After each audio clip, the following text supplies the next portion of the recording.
இயேசு உங்களை நேசிக்கிறார். பிரியமானவர்களை, இந்த நாளில் ஆண்டவர் நம்மளோடு பேசும்படியாய் வேதத்திலிருந்து ஒரே ஒரு வசனத்தை கூட வாசித்து ஆண்டவர் நம்மளோடு இடைபடக்கூடிய, அவரை பற்றி அறிந்து கொள்ளக்கூடிய காரியங்களை பார்ப்போம். அது சங்கீதங்களின் புஸ்தகம் 34வது அதிகாரம் 8வது வசனம் எப்படியாக சொல்லுகிறது: கர்த்தர் நல்லவர் என்பதை ருசித்து பாருங்கள், அவர் மேல் நம்பிக்கையாய் இருக்கிற மனுஷன் பாக்கியவான். கர்த்தர் நல்லவர் என்பதை ருசித்து பாருங்கள், அவர் மேல் நம்பிக்கையாய் இருக்கிற மனுஷன் பாக்கியவான் என்று எழுதியிருக்கிறது. பிரியமானவர்களே, கர்த்தர் நல்லவர் என்பதை எப்படி ருசித்து பார்க்க முடியும்? ஒவ்வொருவருக்கும் ஒவ்வொரு அநேக வித்தியாசமான அனுபவங்கள் இருக்கும் வாழ்க்கையில. சில ஆண்டவர் செய்த நன்மைகளை பிறரிடம் நாம் சொல்லும் பொழுது, நாம் ருசித்த அனுபவத்தை, ஆண்டவர் எனக்கு செய்த அற்புதங்கள், அவர் எப்படி எனக்கு அற்புதம் செய்தார், அவரை ருசிப்பதற்கான வாய்ப்புகள் எப்படி கிடைத்தது அப்படின்ற காரியத்தை மற்றவர்களுக்கு சொல்லும் பொழுது, அது நிமித்தம் அவர்கள் ருசி பார்ப்பதற்கு அது மேன்மையாக இருக்கும். அவர்கள் ஆண்டவருக்குள் கிட்டே நெருங்குவதற்கான அது வாய்ப்பாக இருக்கும். பிரியமானவர்களே, அநேக நேரங்களில் நாம் ஆண்டவர் நமக்கு செய்த அநேக அற்புதங்களை, அடையாளங்களையும் நாம் என்ன செய்கிறோம் அப்படின்னு சொன்னோம்னா, அதை பிறருக்கு சொல்லுவது கிடையாது. ஆண்டவர் எனக்கு அற்புதம் செய்தார், அதை இருதயத்தில் வைத்து விட்டு நமக்கு ஆண்டவருக்கு மாத்திரம் நன்றி சொல்லி விட்டு போய்விடுகிறோம். ஆனால் ஆண்டவர் பாருங்க, அநேக இடங்கள்ல புதிய ஏற்பாட்டின் காலத்துல ஒரு குருடனுக்கு சுகம் கொடுக்கிறார், முடவனுக்கு சுகம் கொடுக்கிறார். வித்தியாசமான இடங்கள்ல ஆண்டவர் கண்களை கையில் மீது வைத்த உடனே சுகம் உண்டாகிறது. அதே போல சேற்றை எச்சில் உமிழ்ந்து சேற்றை பூசி சீலவாம் குளத்துல போய் நீ கழுவுன்னு சொல்றார். பாருங்க, அவங்க சொன்னா நீ போய் என்ன செய்ய, ஒருத்தர் சொல்லாத அப்படின்னு சொல்றாரு. சிலர்கள் நீ போய் தேவநாம மகிமைப்படும்படியாய் இதை ஒவ்வொருத்தருக்கும் ஆசாரியரை காமி அப்படின்ற காரியத்தை நாம் பார்க்கிறோம். பிரியமானவர்களே, அப்படியானால் ஆண்டவர் அவர் செய்த நன்மைகளை பிறருக்கு அறிவிக்கும்படியாய், அதுதான் சுவிசேஷம். யார் இந்த அற்புதத்தை செய்தா என்பதை ஆண்டவர் சொல்லுறார். சில இடங்கள்ல சொல்லக்கூடாதுன்னு சொல்றார். அப்ப பிரத்யட்சமா, ஏன்னா நம்மளை போல ஆளுகளுக்கு எதை சொல்லக்கூடாதுன்னு சீக்கிரட்டா வைக்கிறோமோ அந்த காரியத்தை என்ன செஞ்சிருவோம்னு பார்த்தீங்கன்னா, அப்படியே என்ன செய்வோம், நம்பர் அடிச்சு பெரிய காரியமாயிடும். ஒரு காரியத்தை சீக்கிரட்டா நம்ம வீட்டிலேயே சொல்லி வச்சிருந்தோம்னு பாருங்களேன், அப்படியே பக்கத்து பார்த்தா எதை தெரியக்கூடாதுன்னு நினைச்சோமோ அது பெரிய காரியமா தெரியும். அது போலதான் பிரியமானவரே, நம் இருதயத்தை அறிந்து ஆராய்கிற தேவன். இப்போ ஆண்டவர் அவருடைய வார்த்தைகளை ஜனங்களுக்கு அறிவிக்கும்படியாய் ஆண்டவர் விரும்புகிறார். பிரியமானவர்களே, ஏன் அப்படின்னா அவருடைய வருகை சீக்கிரமாய் இருக்கிறது.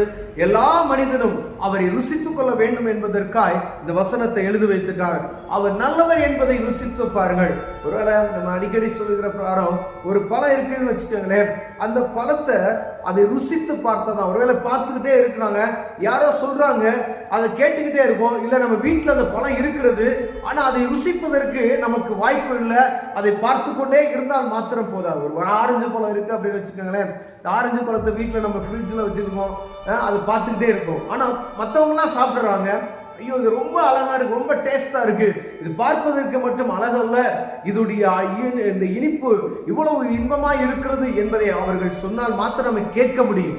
ஓ அவ்வளவு டேஸ்டா இருக்கு அப்படின்னு. ஆனா அந்த பழத்தை வாங்கி நம்ம ருசித்தால் மாத்திரமே அந்த ருசியை நம்ம அறிந்து கொள்ள முடியும். ஓ இவ்வளவு ருசியான ஒரு பதார்த்தமா என்பதை நாம் அறிந்து கொள்ள முடியும். பிரியமானவர்களே, அதே போலதான் ஆண்டவராகிய இயேசு கிறிஸ்துவை எங்கும் பார்த்து கொண்டிருக்க, எங்கும் அவருடைய சத்தத்தை கேட்டுக்கொண்டு இருக்கிறோம். வீட்டில் இந்த வேத புத்தகத்தை வைத்து நம்ம அழகுபடுத்தி கொண்டு இருக்கிறோம். அதற்காக அலமாரி வைத்திருக்கிறோம். அதுக்காக அழகாக அநேக பேர் என்ன செய்வாங்க, டேபிள்லாம் செஞ்சு வச்சிருப்பாங்க பாருங்க. ஆனா அதை பார்ப்பது நிமித்தமாய் மாத்திரம் அல்ல, அதை எடுத்து நம்ம இந்த புத்தகத்தை ருசிக்க வேண்டும். இயேசு யார் என்பதை ருசித்து பார்க்கும்படியாக ஆண்டவர் விரும்புகிறார். பெரியவர்களே, கர்த்தர் நல்லவர் என்பதை ருசித்து பார்க்கும்படியாக அழைக்கிறோம். ஏன் கேட்டீங்கன்னா, ஒவ்வொரு வாழ்க்கையிலையும் ஒவ்வொரு அற்புதம் நடக்கிறது. உதாரணத்துக்கு ஒரு அற்புதம் பாருங்க, எனக்கு ஒரு 2 லட்சம் ரூபாய் பணம் தேவைப்படுகிறது. 100 ரூபாய் 200 ரூபாய் யாராவது கேட்டா என்ன செஞ்சிருவாங்க, கொடுத்துருவாங்க. அப்படின்னா யாருனாலும் கொடுத்துருவாங்க. ஒருவேளை ரொம்ப கடினமான ஒரு வாங்குறதுக்கு நம்ம நம்பிக்கை இல்லாமல் நடந்துக்கிட்டோம்னா தரமாட்டாங்கன்னு வச்சுக்கோங்க. ஆனால் ஒரு மனிதன்கிட்ட போய் டக்குன்னு 2 லட்ச ரூபா கேட்டோம் அப்படின்னு சொன்னால் தரமாட்டாங்க பாருங்க. நான் ஒரு நாள் எனக்கு 2 லட்ச ரூபா பணம் தேவைப்படுகிறது. தேவ சமூகத்தில் போய் ஜெபம் செய்தேன். ஆண்டவரே, நான் என் மனைவி மகன் சேர்ந்து ஜெபிக்கிறோம். அப்புறம் ஆண்டவர்கிட்ட ஜெபித்து விட்டு, ஆண்டவர் கர்த்தருக்கு சித்தமானால் ஆண்டவர் 2 லட்ச ரூபா ஒருத்தருக்கு கொடுக்கணும், ஆண்டவர் இந்த காரியத்தை செய்வதற்கு ஆண்டவருக்கு சித்தம் இருக்குமா எனக்கு வாய்க்க பண்ணித்தாங்க. யார்ட்டையும் போய் கேட்கல, யார்ட்டையும் சொல்லவில்லை, ஜெபம் மாத்திரம் பண்ணணும் பாருங்க. அடுத்த நாள் ஒரு நாள் ஒரு சகோதரி வீட்டுக்கு வந்தாங்க. நான் இல்லை, என் வீட்டுக்காரன் மட்டும் வந்து ஒரு 2 லட்ச ரூபா பணத்தை கொடுத்து, இந்த பணத்தை பத்திரமா வச்சிருக்கணும், அண்ணன்ட்ட கொடுத்து இதை நீ ஏதாவது எனக்கு பயன்பெற மாதிரி செய்ய சொல்லுங்க அப்படின்னு சொன்னாங்க. நான் போய் தேவ சமூகத்தில் நான் வீட்டுக்கு சாயந்தரம் வரையும் என் வீட்டுக்காரமா சொல்றாங்க, இந்த 2 லட்ச ரூபா ஒரு இது வந்து நம்ம மேலே இருக்கிற நம்பிக்கையில் அதை செய்கிறாங்க. அப்போ இது ஏதாவது இருந்துச்சுன்னா ஒரு வீட்டை வந்து ஒரு ஒத்தி மாதிரி எழுதி கொடுத்து அவங்களுக்கு அந்த பணத்தை வாங்குவதற்கு அடுத்த நாள் ஜெபம் செய்து விட்டு அதை வாங்க பாருங்க. ஒருவேளை உடனே அப்படி கிடைக்கணும் அப்படின்னு சொல்கிறது ஆண்டவர் செய்கிற அற்புதத்தை நம்ம ருசித்து பார்த்தால் மாத்திரமே. நம்மளை நம்பி யார் 2 லட்ச ரூபா தர மாட்டான், ஃபைனான்ஸ்காரனும் தர மாட்டான், நம்ம சொந்தக்காரங்களும் தர மாட்டான். ஆனால் தேவ சமூகத்துக்கு போகும்பொழுது எங்கேயோ இருக்கக்கூடிய ஒருத்தரை அழைத்து கொண்டு வந்து நம் வீட்டில் ப்ரெஷர் பண்ணி இந்த பணத்தை நீங்க கையில வச்சுக்கங்க அப்படி சொல்லக்கூடிய ஒரு அற்புதம் நடக்கிறதுனா அது இயேசுவால் மாத்திரமே முடியும். இதை ருசித்து பார்த்தீங்கன்னா தான் நீங்க ஆண்டவர் சமூகத்துல போய் ஒரு காரியத்தை நீங்க கேட்டு பாருங்க, அதை அவர் கொடுப்பார். பார்த்தீங்களா, இது முடியாது அப்படின்னு சொன்னா அநேக நேரங்களில் பார்த்தீங்கன்னா பஸ் கிடைக்காம வாகனத்துக்கு நின்று கொண்டு இருப்போம், வாகனம் வராது. ஆண்டவரே ஒரு வாகனம் கிடைச்சா நல்லா இருக்கும் ஆண்டவரே, ஹில் ஸ்டேஷன்ல போறதுக்கு ரொம்ப இதா இருக்குமே அப்படின்னு சொல்லி வத்தல ஒன்றுல போய் நிற்போம் பாருங்க.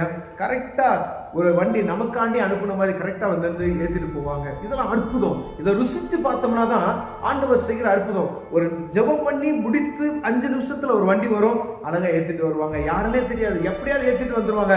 இல்லை நமக்காக அனுப்பப்பட்டது போல ஒரு டிக்கெட் போட்டு ஒரு வாகனத்தை ஒரு 100 ரூபா கொடுத்தோம்னா வண்டியில் ஃப்ரீயானே நேரத்தில் இறக்கி விட்டுறாங்க. பிரியமானவர்களே, அப்ப அதை ருசித்து பார்க்கணும். இது உதாரணத்துக்காக நான் நீங்கள் ருசிப்பதற்காக இந்த காரியத்தை சொல்லுகிறேன். கர்த்தர் நல்லவர் என்பதை உங்க வாழ்க்கையில ருசித்து பார்க்கணும். ஒரு பலவீனமா நீங்க ஹாஸ்பிட்டலுக்கு போகணும், ஹாஸ்பிட்டலுக்கு போங்க. ஆனா தகப்பன்ட்ட போங்க, உங்களை படைத்த தகப்பன்ட்ட போய் ஆண்டவரே ஒரு அற்புதம் செய்ய நீங்க கேட்டு பாருங்க. நீங்க விசுவாசத்தோடு கேட்கும் பொழுது ஆண்டவர் அற்புதம் செய்ய வல்லமையுள்ளவராக இருக்கிறார். உங்களால முடியாது, மனிதனால முடியாத ஒரு காரியம் இருக்கிறது பார்த்தீங்களா. இயற்கைக்கு அப்பாற்பட்ட ஒரு காரியத்தை தேவ சமூகத்திட்ட போய் நீங்க கேளுங்க. இங்கே போய் இதை ஒரு கடையில் ஒரு பொருள் கொடுத்தா காசு கொடுத்தா வாங்கிடலாம், அது ஒன்றும் பிரச்சனை இல்லை. ஆனால் நீங்கள் முடியாத காரியத்தை, அதிகாரியால் முடியாது, மனிதனால் முடியாது, உங்களால் முடியாது, இது முடியாது அப்படி என்று சொல்லுகிற ஒரு காரியத்தை தேவ சமூகத்தில் நீங்க போனீங்க அப்படின்னா ஆண்டவர் அதை முடித்து கொடுக்க வல்லமையுள்ளவராக இருக்கிறார். பிரியமானவர்களே, எப்படிப்பட்ட கற்களானவே அவர் உடைத்து விடுவார், எப்படிப்பட்ட அடைப்பையும் அவர் திறந்து விடுவார், எப்படிப்பட்ட வெண்கல கதவுகளையும் அவர் உடைத்து விடுவார், இரும்பு தாழ்பாலையும் முறித்து விடுவார். அப்ப தேவ சமூகத்துல போய் நீங்க ஆண்டவர் சமூகத்துல ஆண்டவரே என் தகப்பனை இதை எனக்கு செய்யுங்க அப்படின்னு நீங்க சொல்லி கேட்கணும். அதை கேட்டா மாத்திரமே இந்த இன்பமான காரியத்தை நம்ம ருசித்தப்பார், அவரை ருசிக்க முடியும். பிரியமானவர்களே, அப்படின்னா எத்தனை பேர் நம்ம ருசித்திருக்கோம் அப்படின்னு தெரியல. ஒருவேளை இனி ஆண்டவர் யார் என்பதை நீங்கள் ருசிக்கும்படியாய் கர்த்தர் உங்களோடு என்னோடு பேசுகிறார். பிரியமானவர்களே, இயேசு யார் என்பதை ருசித்து பாருங்கள், கர்த்தர் நல்லவர் என்பதை ருசித்து பாருங்கள். அப்பதான் நீங்க பிறருக்கு போய் என்ன செய்ய முடியும், உங்க நன்மைகளை சொல்ல முடியும். ஒருவேளை உங்களுக்கு நீங்க ருசித்த நன்மைகளை பிறருக்கு சொல்லுங்க. அப்ப அவங்க என்ன செய்வாங்க, விசுவாச வாழ்க்கையில வர்த்திக்க அவங்களுக்கு ஆண்டவர் உதவியா இருப்பார். பிரியமானவர்களே, நீங்க பெற்ற இன்பத்தை மற்றவங்ககிட்ட போய் சொல்லுங்க, அதுவே சுவிசேஷம். ஆண்டவர் எனக்கு இப்படி நன்மை செஞ்சார் அப்படின்னு நான் சொன்னதுல 2 சின்ன காரியத்தை சொல்லியிருக்கேன். அநேக காரியங்கள் இருக்கிறது. நீங்க உங்க வாழ்க்கையில ஆண்டவர் செய்த நன்மைகளை உங்க உறவினர்களுக்கு, உங்க நண்பர்களுக்கு, ஆண்டவரை அறியாத பிள்ளைகளுக்கு ஆண்டவரால் செய்யக்கூடாது ஒன்றும் இல்லை என்பதை நீங்க சொல்லுவீர்களானால் அது பயங்கரமான சுவிசேஷமாய் மாறும். கர்த்தர் உங்களை ஆசீர்வதிப்பார். அவர் நல்லவர் என்பதை நீங்கள் ருசிக்க முடியும். பிரியமானவர்களே, கண்களை மூடுவோம், ஜெயம் செய்வோம். அன்பின் தகப்பனே, அருமையான நாளுக்காய் ஸ்தோத்திரம். ஆண்டவரே, கர்த்தர் நல்லவர் என்பதை ருசித்து பாருங்கள் என்று எழுதியிருக்கிறீங்கப்பா. ஆண்டவரே, ருசிப்பதற்கான எங்களுக்கு கிருபைகளை தந்தீர், உமக்கு ஸ்தோத்திரம். அறியாதவர்களும் ருசித்துக் கொள்ள முடியாது. எங்கள் நிமித்தம் எங்களுக்கு செய்த நன்மைகளை பிறருக்கு சொல்லி அவர்களும் ருசிக்க வைப்பதற்கு தேவன் கிருபை பாராட்டுங்க. இயேசுவின் நாமத்தில் பிதாவே, ஆமென்.